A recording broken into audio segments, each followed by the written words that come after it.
77 blokka toqsma ta' djar tal-Gvern f'16 lokalità differenti se jkunu qed jibbenefikaw minn investiment ta' 430,000 euro.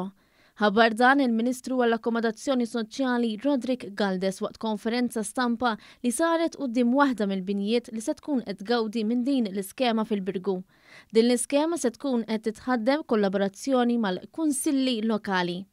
Il-Ministru Galdes spjega li din is-sena l-allokazzjoni għal dawn ix-xogħlijiet żdiedet, filwaqt li sostna li kull ċenteżmu li jintefaq f'dawn iż-żoni huwa investiment għaqli li juri ħidma favur il-ġid għal familji Maltin u Għawċin. Din is-sena ġejna żidna l-ammont, żidna b'20% l-ammont, allura kull blokk qed tibbenefika minn 6,000 euro ukoll marbuta ma' l-ammont ta' appartamenti li għandhom l-inkwilini. Is-Sindku tal-Birgu John Boxall qal li fil-lokalità tal-Birgu din l-iskema se tkun laħqet il-familji kollha li jgħixu fl-oqsma ta' djar, filwaqt li sostna li qed iħares il-qudiem għal aktar kollaborazzjoni fi skemi simili. Naturalment naħseb dal-investiment se jagħlaq il-kapitlu ħanejtek peress li fadal seba' biss li se jiġu restaurati u jingħataw dera aħjar il-komuni ta' dawn il-blokki. Intant il-kap eżekuttiv tal-Awtorità tad-Djar Leonard McKay qal li dan kollu juri kemm il-viżjoni li qed titwettaq fis-settur tal-akkomodazzjoni soċjali qiegħda toffri soluzzjonijiet varji lil familji bi ħtiġijiet differenti.